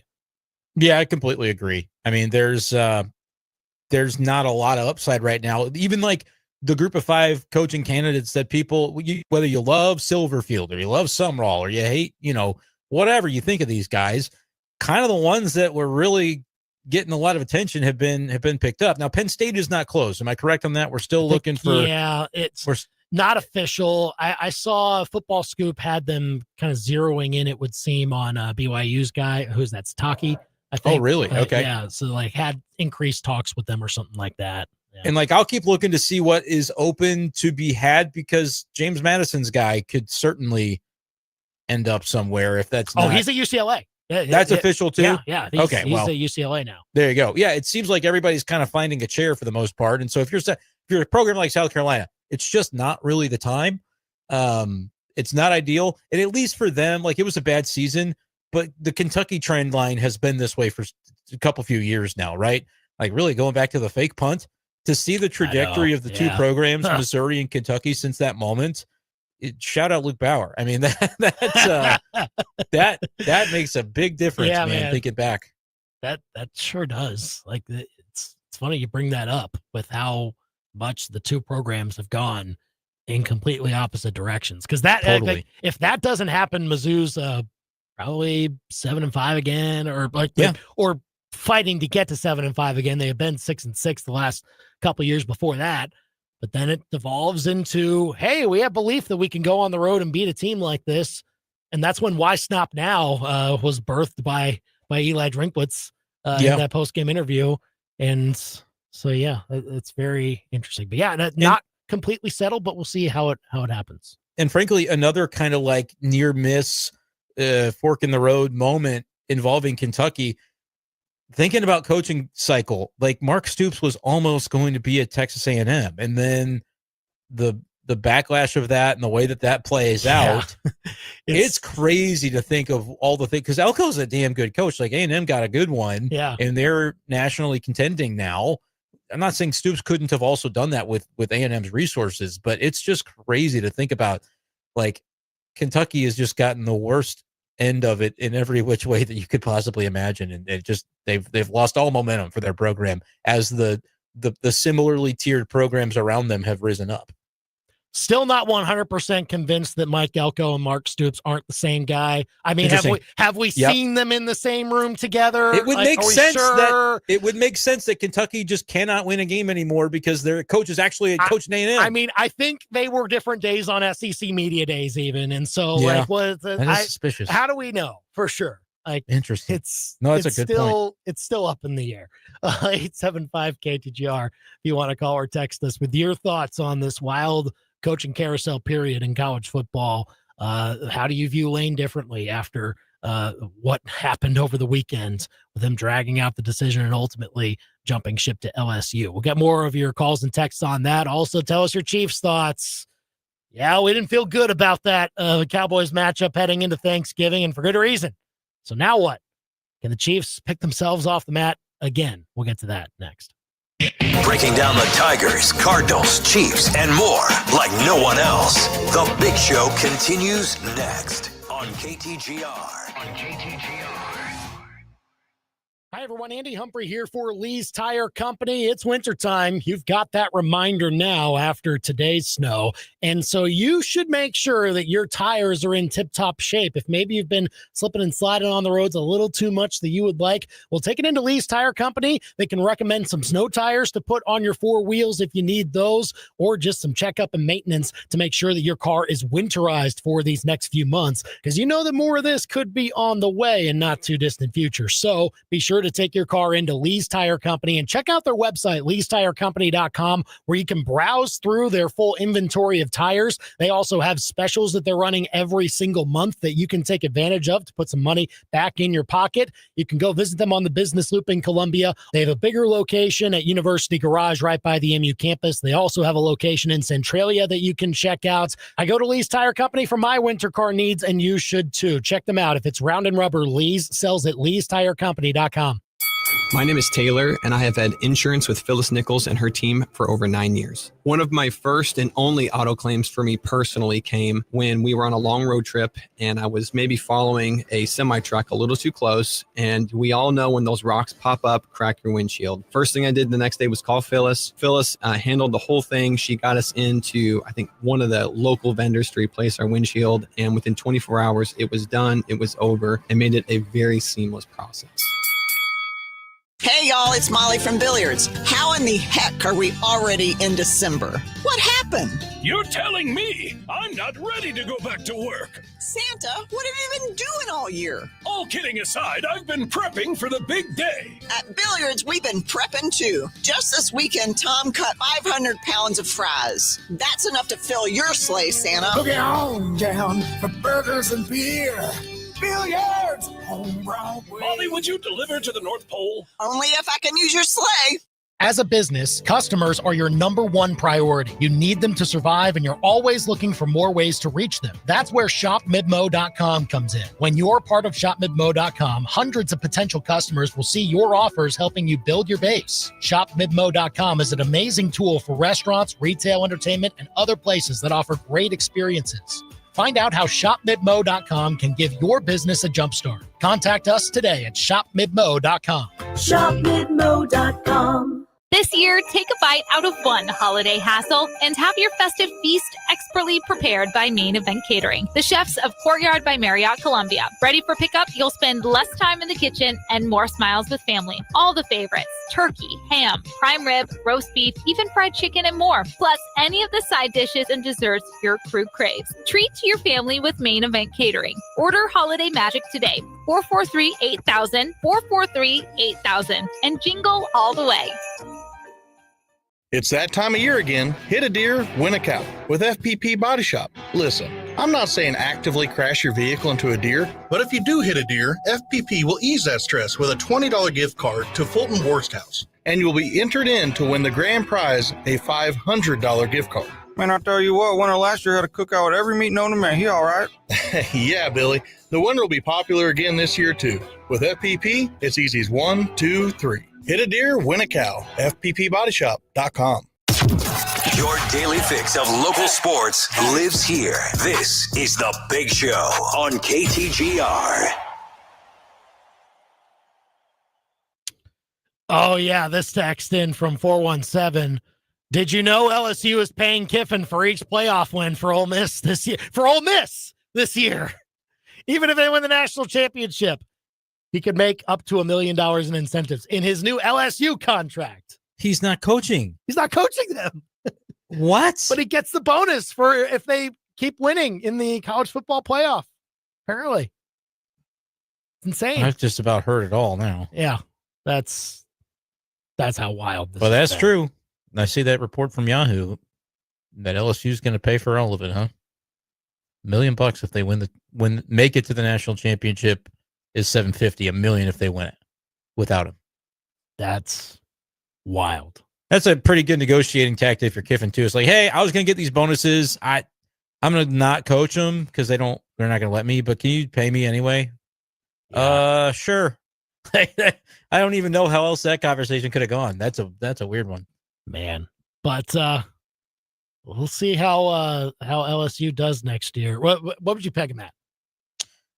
So pulling the schedule back up, Clemson's a nightmare. So and not in the way that's scary to LSU. I say beat Clemson, beat McNeese, win at Arkansas, win at Auburn, win at Kentucky.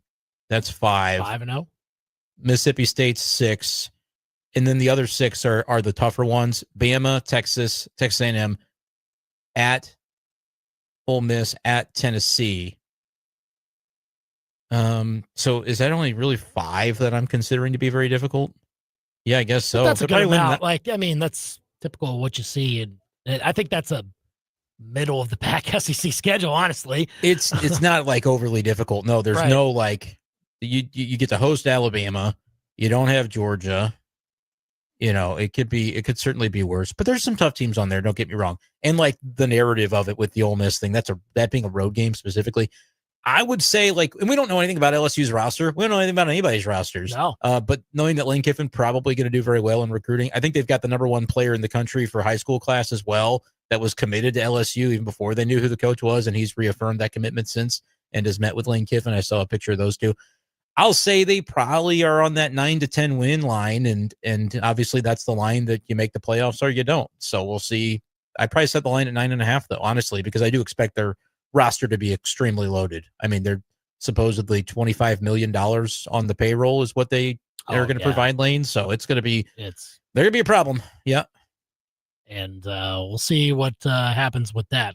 I think it's good that Mizzou misses them next year. I mean, they'll obviously have to face them the year after that. But yeah, no, I agree. I'm good with it's tough schedule. We get it, 9 games, doable for Mizzou. I still think if we can see some reload in the portal next year, next year, 2027 is going to be a monster. There are some trips, man, that they got to handle. But that's not going to be the best. But we'll cross that bridge when we get to it. I do think 2026. There's a way to be highly competitive and muddle through and have a chance. So we'll see. Call or text us at 573-875-KTGR. Larry saying, I just wish Kiffin would go away. Well, if you're in Oxford, guess what? He did go away. That's what he's doing. He's going to come back at some point, but just for one game. He says in his text also, as for the Chiefs, I don't have any confidence in them. I hope they make the playoffs, but I don't think they will. Yeah, look, man, we both did not like this matchup heading into it, Brendan. Yep. Cowboys are good at home. Chiefs are bad on the road, and they can't stop when they need to get a stop. And Patrick Mahomes has done largely his job. Yes, we can nitpick that he has looked bad in some games, and I think that's true, and that he obviously needs to be fixed. But he was good in this game. He was good. He was the reason why the Chiefs were in it. That play to Worthy was outrageous. Awesome. I mean, that was just special. It was awesome. And he was down 3 different times. Yeah. So the fact that they got the touchdown to, I guess, cut it to 3, and there were about 3-ish minutes left in the game. I thought it was going to happen. You have all 3 timeouts. Yep. Get the stop. Get the stop. Stop them on a series. But they couldn't stop them on 3 series. CeeDee Lamb abused them, and that the plays that he made, but also the plays where he forces the defender to get handsy. Some of them were maybe not totally kosher, but he's going to get those calls the way he's a darn good player and had a great game. CeeDee Lamb did. It was awesome from him. Pickens had a bad first half, but he was excellent in the second half, and got it going for the pass game there too. Dallas feels dangerous. They can't make the playoffs. That NFC is ridiculous. It is so topsy-turvy. The Bears have the top seed right now after the Rams lost to the Panthers. Yeah. Which of course happens. And now we need it. America, we need Drake May tonight to take over the lead of the favorite for MVP. Don't blow it to the Giants. Giants are winning this game. 100%. The Giants are winning this game. I have no idea how it's going to happen, but just for me. No, Dallas is. I mean, they're still a ways back from the last wild card. The wild card's actually further away from them than the division is. Amazing. The last wild card is 9-4. Yeah. What is happening? It's insane. So I mean, honestly, I think you still take that into account. And look, I said heading into last weekend, like, okay, 5-1 should still get you there. There's a very good chance that this could be the one. Chiefs are 6-6 now.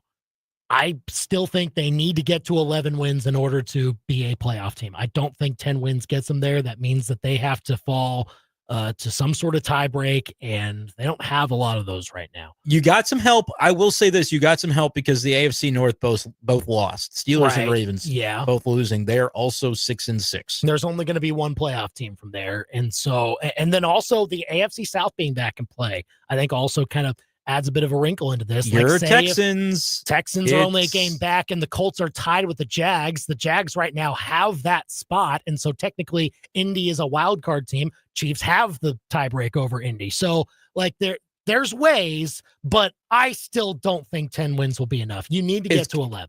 You need some help. Help comes sometimes. We saw the Panthers beat the Rams. Like, things can happen. Here's what I'll say. I agree that 11 is the one that is probably going to be what it takes. There are paths to do it at 10. That one such path is not losing to the Texans, because if they get the tiebreak over you and the additional win over you, it's done. Yeah. If you lose this week, it is truly done. I think I don't even think it matters if you rattle the last 4 off, because Texans are not in a playoff spot right now, and they would be the additional team you would have to hop over before you can actually steal one of the wild cards. I would agree with that. Yeah. You cannot lose to the Texans, period. That's the full stop sentence. And look, here's the thing. Like, the Texans have the best pass rush in the entire NFL, maybe the best defense in the NFL. And the line is banged up. Yeah. You will probably be missing both tackles. And Trey Smith. So it could be over by Sunday. Yeah. It could be. Very much so. I still think like the 5-0 is what needs to happen. I'm not going to say it can't, because look, your hard games are at home. Texans, Chargers, Broncos, all home games, and the Chiefs still have only lost one home game this year. That was week 2 to the Eagles. So like, it's doable. You get those 3 games, and then the only road games left are the Raiders and the Titans, a combined 3-21. So like, I'm not worried about the Chiefs on the road anymore. They'll take care of those games, but they're winning by 3, but they'll take care of it. Right. Yeah. It won't look pretty, but they'll still win those games. I think this is the turning point here of be serious about the Chiefs being in the playoffs, or now just completely discount it from your memory based on how this game goes against the Texans. Rank the danger of the remaining 5 games. Oh boy. Start with the least. Start with the ones you're like, okay, easy peasy. Raiders, because of like if the Chiefs are in position to make the playoffs, week 18, and they're at the Raiders, there will be no nonsense. We're not none whatsoever. Billy's celebrating. Yeah, Billy's like, ready. Yeah, hang baby. the banner. Yeah. Then the Titans are after that. I'll say Chargers next. Feel like that's a get back game for the Chiefs. That feels moderately it's safe. The week after this one, like if they beat the Texans, then like they feel a little more confidence, and like they really didn't like how that game ended in Brazil, and so I think, and so I'll say that, and it's not on Christmas, because like the Christmas of it all is going to ramp up the intensity of that Broncos game. So you think Broncos is the toughest one because it's on Christmas? I think the Texans is the toughest one because it's next, and that pass rush combined with the Chiefs O-line. Yeah, man. I think if you win this one tonight, Sunday night, you might just be okay to run the table. But if you don't, that's possible, right? If you lose this one, you're going 9-8, and you're not even sniffing it. Like, I think this will take the wind out of their sails if they don't, because they'll know that the math ain't mathin' if they lose this one. Yeah, because even like Patrick Mahomes and Andy Reid are saying more big picture things like, well, yeah, we can go 5-0, when usually they say like, oh, take it one game at a time, things like that. So like there's starting to be a bit of a change in even like the public messaging of how this is looking for the Chiefs so far. And look, like I can't blame them for thinking that way, because again, when you take on these hits to the offensive line and you're going up against Will Anderson and Danielle Hunter and all those other guys, like it will be a massive job for whoever is in charge of protecting Patrick Mahomes and keeping him upright. Otherwise, we're going to see we're going to see Super Bowl like the Super Bowl against the Eagles, Super Bowl against the Buccaneers type of running around for Patrick Mahomes trying to do everything by himself. Yeah, and I don't think that works well. Like, we've seen how that goes. We've seen what that looks like. He can do a lot of things, but now you're up against it when he's forced into those moments. And look, like the Texans have like back-to-back wins that make you feel really good now. They beat the Bills and the Colts at home. And like, look, I'll say Chiefs will still win this game because the Texans going on the road and doing this, I still can't see it. I'm pretty sure their franchise has never beaten the Chiefs before. Their franchise isn't all that long, but they definitely haven't beaten Patrick Mahomes ever. So I still think. And we've had these playoff games, right? We've had Chiefs Texans. Oh yes, playoff games, multiple, even ones without Patrick Mahomes. They lost like 30-0. What happens at your house on Sunday night this week? Because we've talked about the clash of the fandom. Oh yes, we have in the context of playoffs, but this is basically like an elimination game. I feel like for both teams, not guaranteed, maybe, but it feels like a big feels one. that way for the Chiefs. I think for sure it is that for the Chiefs. We'll see about the Texans. I mean, they get another against Indianapolis, and the thing is, like, the Colts and Jags play twice still. Like, there could be a lot happening in this division in the AFC South all of a sudden. That maybe keeps the back door open for the Texans there. But the wild card, yes, I think they still need to keep winning some of these big contests in order to stay afloat in that race. Look, I still plan to have the usual setup of I will wear my Texans shirt and then put over it the Chiefs jersey that my wife bought me for a Christmas a few years back and have worn on Chiefs game days most every time that I have owned the jersey. But she'll understand if you don't wear the Chiefs and when your team's playing, right? Oh no. You have to wear it. I got to wear it. Wow. But again, that's why I put the Texans shirt underneath so that it can be, closer to my heart. So that'll be the setup probably again this weekend. That is, I'm going to have to hear about that on Monday. I hope it's a close game so that just the angst can be like up and you're like, kids, go to bed. No, man. Mom and dad are working on something here. We got to see what happens.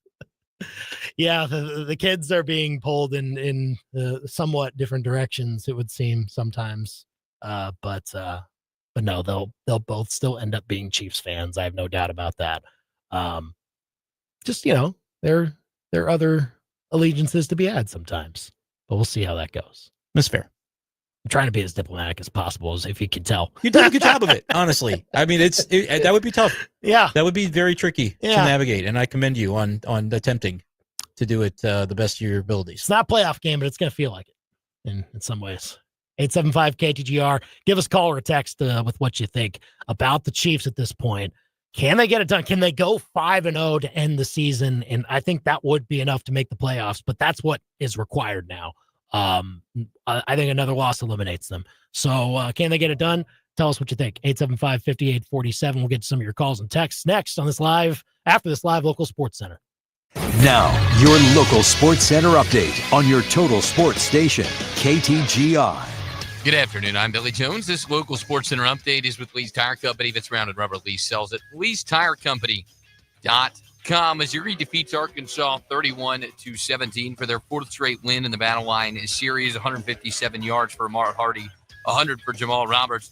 Hardy's run now has him fourth in all-time single-season rushing yardage in Mizzou history. He's now got 1,560 yards on the season. Tigers will await their bowl destination on Sunday. ESPN's Kyle Bonagura has Missouri returning to the Music City Bowl, while Mark Schlaball has Missouri playing in the Duke's Mayo Bowl in Charlotte. Mizzou women's basketball picks up their first Power 4 victory of the year over the weekend, 85-70 over Northwestern, a career best 33 for Grace Slaughter. The men defeat Cleveland State on Friday, and they'll travel to take on Notre Dame tomorrow night at 8 p.m. as part of the SEC-ACC Challenge. You'll hear that one right here on KTGR. The Blues, after 2 straight wins, back in action against the Ducks tonight in St. Louis, 7 p.m. puck drop. But Jimmy Snuggerud, 6 weeks, going to be reevaluated for a wrist injury. Alex Torpachenko injured as well. Your ABC 17 Storm Track forecast is with I-70 Towing. They're Mid-Missouri's go-to crew when your world seems to have been wrecked. Call the team you hope you never have to meet. I-70 Towing.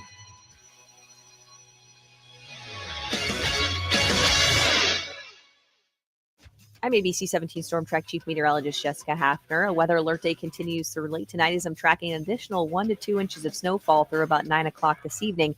After that, we are left with mostly cloudy skies. Overnight lows falling down into the upper teens to about 20, so watch out for slick spots as you head out tomorrow morning.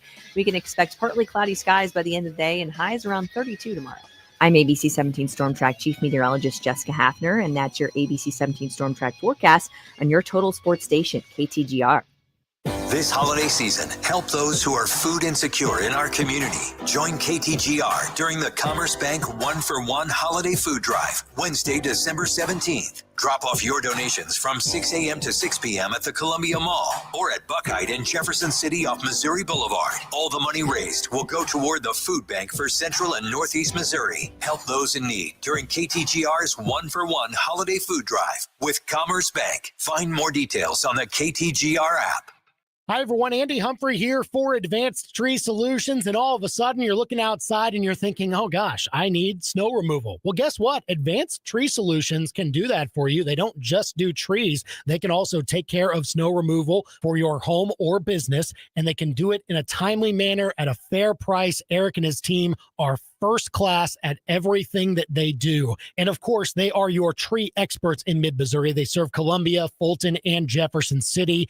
Anything that needs to be done to your trees, tree pruning, removal, just safety issues. Maybe you've got a branch hanging over power lines that you don't want to have be a major issue down the line. They can take care of all of that and take care of your wallet at the same time. So during these winter months, don't forget about your trees. Let Advanced Tree Solutions take care of them, and also let them take care of snow removal this winter season. Go and check them out, AdvancedTreeSolutionsLLC.com. Give your trees the care they deserve with Advanced Tree Solutions, your tree's best friend. Kubota owners, after a busy season of mowing, hauling, and working hard, it's time to give your Kubota a little attention of its own. Schedule your Kubota winter service today, and in Boone County, enjoy free pickup and delivery with their 30-point service plan with Farm Power Lawn and Leisure. Keep your equipment ready to roll when spring comes. Call 573-442-1139 or visit FPLAL.com before March 1st.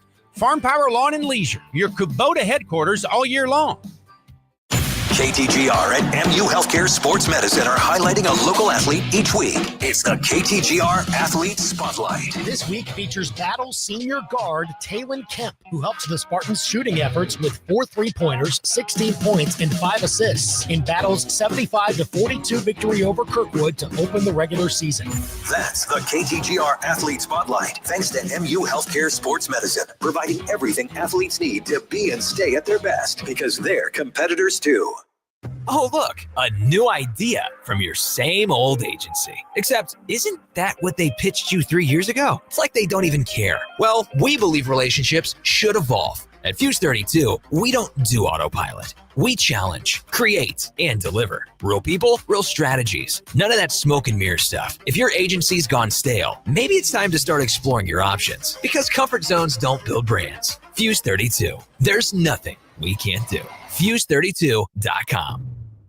Wishing you a season filled with Shake with la la la la la la la. The air is merrier when you get Shake with la la la la la la la. spirits rise, in fact they're soaring. Shake with la, shake with la, shake with la. Here to keep your fire roaring. Shake with la la la. Happy holidays from Shangri-La Dispensaries. Shangri-La Dispensaries is paradise found. ShangriLaDispensaries.com. Hi, this is Kim with Hearing Aid Consultants and Allmake Repair Lab at 315 Ellis Boulevard in Jefferson City. From carols sung by a choir to the tearing of wrapping paper and jingling of bells, the holiday season is a time full of delightful sounds you shouldn't have to miss. If you think your quality of hearing may be turning you grinchy, come in for a free hearing evaluation so you don't miss a single jingle. We are here for you today so you can hear tomorrow. Find us online at hearingaidconsultants.com. The best local sports talk around on your ride home. You've got The Big Show on KTGR. Getting some more texts here. Jason saying it's December football and cold. Kareem Hunt, 30 carries. I mean, is that going to get it done against the Texans defense? I don't think so. I don't think so. They do have a very good pass defense, though, so maybe it does need to be that. Yeah, it's a bad recipe. I don't think I like the Chiefs this weekend. Just early. We'll see as the game approaches who's available, who's not, the situation. Yeah. But I'm not sure I'm digging it. Shane says, don't know if he has any confidence in the Chiefs making the playoffs. I think they still have at least one more loss. So, yeah, we'll see if that ends up being the case. Sam saying, the resident Bears fan, Sam, I feel like Will Ferrell and Anchorman, someone put a question mark in his copy. The Bears are in first place? Yeah, it's real. I mean, they're in first place. They're in the whole NFC in first place, right? Like, yeah. And Sam says it's the impact of Luther Burden. I mean, there's no other explanation. Keep using him more. They're starting to figure that out a little bit. But yeah, he's looked good, and he'll keep looking good, I reckon. I mean, we'll get to more of the NFL weekend from the good, the bad, and the ugly here, and so of course one more game tonight to get on. Well, what do I do? What do I do about this game? Oh, got my Drake May. I think the Giants are a nice. I mean, they just have played much better, covering spreads, keeping it close since they switched from Russell Wilson to quarterback. But Jackson Dart's been out for a little bit, and he's finally coming back. This will be his first time playing after Brian Dable got fired, if I'm not mistaken. Like, he's been out for a couple weeks with that concussion that basically got Dable fired. It's crazy. I would hope that he comes back and is his normal self. Because I'd like to see the Patriots take a loss or two that makes everyone needs to take the inexplicable loss in this NFL season. It might be their turn. But what if they steamroll? I mean, they have steamrolled the lesser teams for the most part. Yeah. Beat the Browns by 19, beat the Titans by 18. They did lose to the Raiders to begin the season, but it's been a long time since that game. Yeah. We'll see. It'll be an interesting one tonight. Of course, we'll have reactions to it here. Okay, so I'm looking at this. Billy maybe can help us out with this a little bit. A former producer of ours, Producer Grant. Have you seen this, Brendan? Producer Grant has been competing. This is the first day of legal sports betting, of course. Mm-hmm. Producer Grant, I guess, was invited to Barstool Idol, Missouri. Okay. In Chicago, which I'm just now learning about. I didn't know he was doing that. God bless him. Yeah. He apparently a few hours ago just got eliminated. And all right, Grant, I'll see you Wednesday. Their loss. Yeah. That's funny. It's like there's some folks saying that because, like, I guess one of their producer types, he went into the room and like just eliminated Grant out of the two contestants, I suppose, that were up for elimination, and now there's only 6 left, so Grant just didn't quite make the cut. I don't know what the criteria is for any of this. This is all new to me. Grant apparently was had a shot at Barstool Idol, Missouri on the first day of legal sports betting. That is extremely funny. And I've been texting with him some. I didn't know this. Over in St. Louis, I do shows with Grant still, and had to fill in for him this morning and did not know why. And I haven't been looking at Twitter. I didn't see it. He didn't tell me. I just found out, hey, can you fill in for Grant today? I said, sure, that's fine. So to be fair, he shared about it on social media yesterday. So it was a busy weekend. Turnaround. Grant. Yeah. Kind of a lot going on. Could have said, hey, by the way. It's funny though, because if it was a competition, he maybe didn't know if it would go, multiple days or whatever. And so that's why maybe he thought I just didn't need to know, because I wouldn't do a show with him till Wednesday.